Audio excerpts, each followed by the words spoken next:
परमात्मा की शरण में पहुंचना। किसी मंदिर के दरवाजे पर लिखा था आपका मन गंदा है।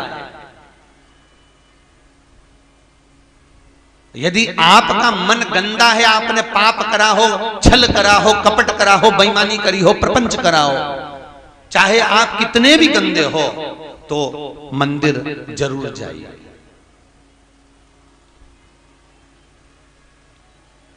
आपका मन गंदा है तो मंदिर जरूर जाओ। लोग कहते हैं मैं गंदा हूं, मेरा मन गंदा है तो मंदिर जाने का नहीं करता। मन गंदा हो, आप काम, लोभ, विषय, वासना, आसक्ति, तृष्णा में कितने भी समाहित हो गए हो, तो भी मंदिर जरूर जाओ। तो एक बैनर पर, एक प्लेट पर ऐसा लिखा हुआ था कि आपका मन अगर गंदा है तो मंदिर जरूर जाना। पर सोचने वाली बात है कि इसका मतलब क्या है। उसका केवल एक सार तत्व है कि जब बच्चा कीचड़ में गिरता है, जब बच्चा गंदगी में पड़ता है, जब बच्चे के कपड़े गंदे हो जाते हैं, शरीर गंदा हो जाता है, तो उसको पड़ोसन नहीं संवारती, उसको कोई रिश्तेदार नहीं उठाता, उसको कोई पड़ोसी गोद में नहीं लेता। उसको अगर गोद में कोई लेता है तो या तो माँ लेगी या बाप लेगा, उसका पिता, उसकी माता। उसी तरह आप यदि मन गंदा भी हो गया तो मंदिर जरूर जाना, क्योंकि वो जगत का बाप आपको गले जरूर लगाएगा, ये पक्का है। वो जगत की माँ, जगत का बाप आपको हृदय से अवश्य लगाएगा। क्योंकि चाहे कितने भी गंदे काम, लोभ, विषय, आसना, वासना, आसक्ति, तृष्णा, जितने भी तुम समाहित हो गए, चले गया। कहाँ कोई कह रहा था हमारा तो बचपन बिगड़ गया, हमारी जवानी बिगड़ गई, हम भोग विलास में डूबे रहे, हमने ये गलती कर दी, हमने ये गलती कर दी। कथा सुनने के बाद कई गलतियों का भान होता है कि हमने ये गलती करी। हो गया ना, हो जान दो। फिर भी आप अगर मन भी गंदा है, काम, लोभ, विषय, वासना, आसक्ति में भी हम डूबे रहे हैं, भले हमने बचपन बिगाड़ दिया, जवानी बिगाड़ दी, अधेड़ी बिगाड़ दी, भले हम भजन नहीं करे, पर अभी मौका, अभी ट्रेन थोड़ी ना छूटी है, अभी तो मुजफ्फरनगर स्टेशन पे ही खड़ी है, अभी तो मौका है।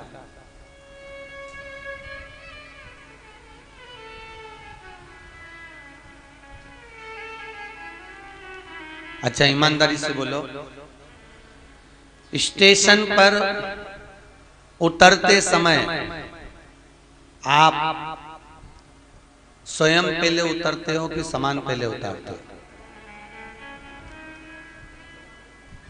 जम के बोलो। सामान उतारते हो, पहले पूरा सामान बाहर, फिर अपन बाहर।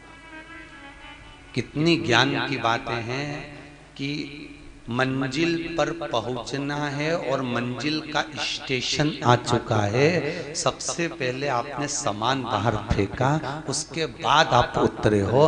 बस यही भागवत का सार तत्व है कि काम, लोभ, विषय, वासना को मरने से पहले बाहर फेंक दो, उसके बाद मंजिल तक पहुंच ही जाओगे। स्टेशन पर उतर ही ना, सब फेंक दीजिए, आसक्तियों की परिपूर्णता को निपटा दीजिए। लो एक बेग है, ये सारे काम का वेग, लोभ का वेग, विषय का वेग, वासना का वेग, तृष्णा का वेग, ये बहुत सारे वेग हैं साहब। ये सामान ही तो सबसे भारी है, नहीं तो व्यक्ति तो यूं ही अच्छे से चले जा। यात्रा कोई बेकार, यहाँ कोई परेशानी क्या तुमको? अरे बोलो तो सही, नहीं कोई कष्ट हो रहा हो तो बताओ, बस बंदर ही परेशान कर रहा है, बाकी के कोई परेशानी हो तो बताओ। अरे बोलो तो सही, नहीं है ना कोई परेशानी, भोजन में कोई परेशानी नहीं। सबसे ज्यादा तकलीफ कब होती है? बस वो स्टेशन पे उतरते और चढ़ते। ये सामान जो है ना, बस सबसे ज्यादा उलझन ये सामान से है। काम, लोभ, विषय, वासना, तृष्णा, आसक्ति, ये सामान से सबसे ज्यादा तकलीफ है। नहीं तो लीला भाई तू तो एक नंबर की है, तू कहीं बुरी तुम नहीं हो, तुम्हारी ये आसक्ति, ये तृष्णा, ये लोभ, ये विषय, ये वासना, ये हमारे बेग जो है ये हमको कष्ट प्रदान कर देते हैं। और हम सामान रखते हैं किसी बेग में और ढूंढते हैं किसी बेग में, और घंटों निकल जाता है, बाद में वही सामान बाहर पड़ा हुआ मिल जाता है। बस यही है, आसक्ति के बेग में काम को ढूंढ रहे हैं और काम के बेग में आसक्ति को ढूंढ रहे हैं। आसक्ति में लोभ को ढूंढा जा रहा है, लोभ से विषय में ढूंढा जा रहा है। और हम ढूंढने में सारा फैला लेते, इतना फैलाते हैं कि पूरा, किसी की तो आदत रहती है जब तक वो पूरा फैला नहीं फैला रहा उसके कमरे में मजे ही नहीं, आनंद। और फिर पड़ोसन के उठा अपना सामान उठा, बता, यहाँ ये पटक दिया, वहाँ वो पटक दिया, पूरा घर गंदा कर दिया। फिर उसमें कोई कहीं की ना कहीं की एक आध समझदार रहती है तो झाड़ू उठा के झाड़ू भी लगा देती है। ऐसा कोई सदगुरु आता है जो सारा सामान सोर के झाड़ू लगा के तुम्हें स्वतंत्र कर कर चला जाता है। कोई सदगुरु आता है जो काम लोभ विषय वासना आसक्ति तृष्णा को उठाकर कहीं एक कोने में पटकता है, एक जगह पर ढेर लगा देता है, एक जगह पर संभाल के रख देता है और उसके बाद तुम्हारा कमरा साफ कर कर चले जाता है। आसक्तियों से परे ढूंढो।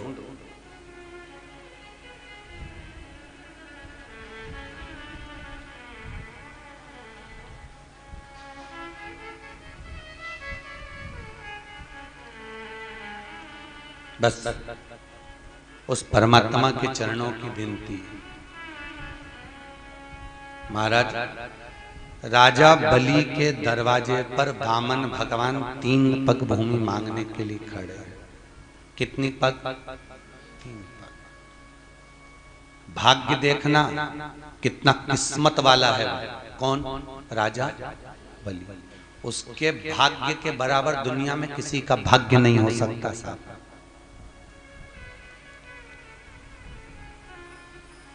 एक भाग्यशाली था वो गिद्धराज जटायु। दशरथ से ज्यादा किस्मत वाला था वो। राजा दशरथ से ज्यादा किस्मत वाला गिद्धराज जटायु। भीष्म पितामह से ज्यादा किस्मत वाला वो गिद्धराज जटायु। 3 किस्मत वाले हुए, एक दशरथ जी, एक भीष्म पितामह, एक गिद्धराज जटायु। ये 3 किस्मत वाले। इनको किस्मत वाला क्यों कहा गया? क्योंकि दशरथ जी के घर में राम जन्मे, भीष्म पितामह ने भगवान कृष्ण का बचपन से लेकर जवानी तक का दर्शन करा, और गिद्धराज जटायु जिसने प्राण त्यागे तो राम की गोद में त्यागा। इन तीनों में सबसे ज्यादा प्रबल किस्मत वाला है तो गिद्धराज जटायु है। क्यों? क्योंकि दशरथ जी के घर में राम जन्मे, पर दशरथ जी के जब प्राण छूटे तब राम सामने नहीं, राम सामने नहीं। भीष्म पितामह जिसने भगवान कृष्ण का बचपन से लेकर जवानी तक का दर्शन किया, पर जब प्राणों को त्यागा तो कृष्ण सामने नहीं थे। पर गिद्धराज जटायु जिसने जीवन भर मांस खाया, पर जब प्राणों को त्यागा तो राम को सामने पाया।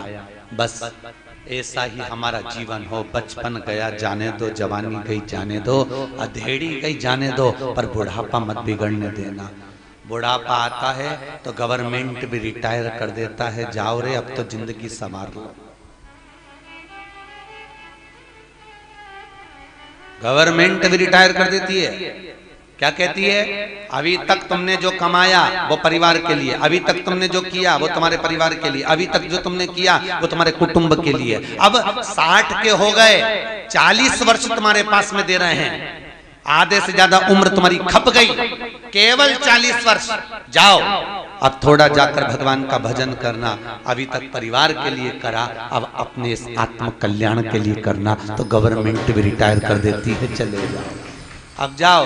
पर कई लोग ऐसे होते हैं कि रिटायरमेंट मिलने के बाद में भी दूसरी जॉब ढूंढते हैं। कई ऐसे होते हैं जो दूसरी जॉब ढूंढते हैं। हमारे यहाँ 2 बहन बैठी हुई है, उपाध्याय बहन और एक और वो बहन, दोनों। एक कह रही थी गुरुजी हमारे पति को डॉक्टरी से फुर्सत नहीं, हम कहते चलो। दूसरी बोली हमारे पति को नेतागिरी से फुर्सत नहीं, हम कहते चलो। अब सुने नहीं तो कहा करे। आप ऐसी कृपा करो ना गुरुजी, एक बार वो आए। हमारा तो निवेदन हर पल हर घड़ी हर क्षण, हम तो कल्लू जी महाराज से, सुखदेव जी महाराज से, ठाकुर जी से ये विनती करते हैं कि आप ऐसी जीवन भर अखंड सौभाग्य में रहो और जोड़े से कथा सुनते रहो। हम तो यही वर प्रदान करते हैं आपका जीवन। पर एक बात है, सत्य कहूं ईमानदारी से, वो भले डॉक्टरी कर रहे हो, भले वो नेतागिरी कर रहे हो, पर उनका मन कितना पवित्र होगा जो आप दोनों को यहाँ कथा में भेज दिए हैं। ये सोचिए आप, उनका मन कितना पवित्र होगा, उनका विश्वास, उनकी दृढ़ता कितनी प्रखर होगी, जो अपनी धर्म पत्नियों को, कई पति लोग आ गए, कई पत्नियां आ गई, नहीं आ पाया कोई, होता है। पर ये तो सोचो कि भाव कितना शुद्ध हो, निर्मल का।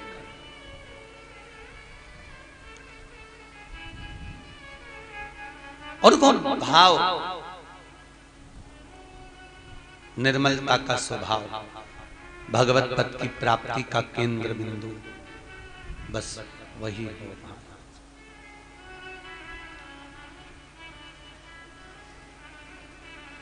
भगवत तत्व की शरणागति का जो भाव है वो भक्ति का प्रतिबिंब है,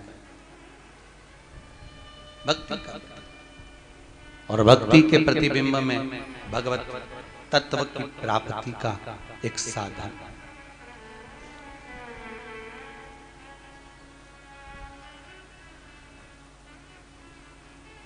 तो कहना माना के मैं पतित बहुत हूँ,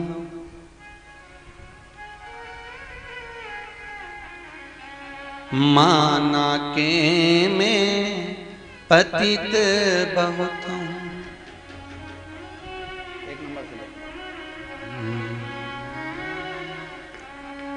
हरि पतित पावन तेरो नाम, लाडली श्री राधे। हरि पतित पावन तेरो नाम, लाडली श्री राधे। हरि पतित पावन तेरो नाम, लाडली श्री राधे। पतित पावन तेरो नाम, लाडली श्री राधे। मेरे गिनियो ना अपराध, लाडली श्री राधे। मेरे गिनियो ना अपराध, लाडली श्री राधे। मेरे गिनियो ना अपराध, लाडली श्री राधे। मेरे गिनियो ना अपराध, लाडली श्री राधे।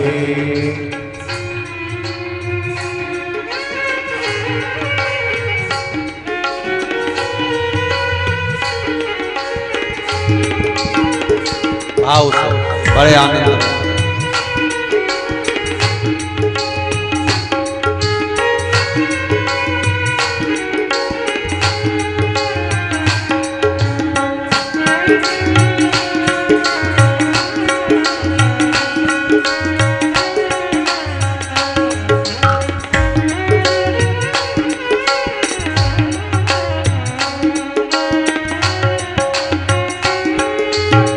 अष्ट सखिन में दास दासिन में, अष्ट सखिन में दास दासिन में, अष्ट सखिन में दास दासिन में, अष्ट सखिन में दास दासिन में।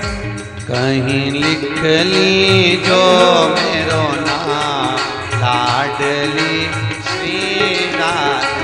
कहीं लिख ली जो मेरो नाम, लाडली श्री राधे।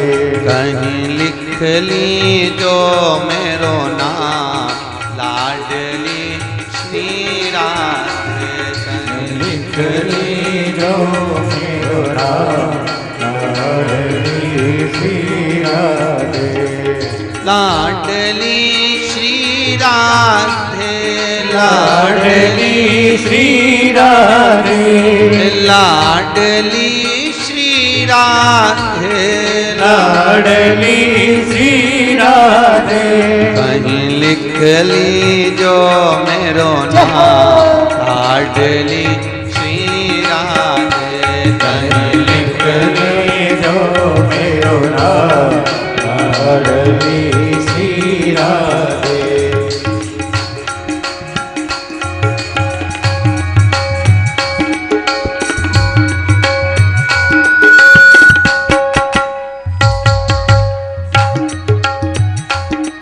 भाव आनंद खाली से भाव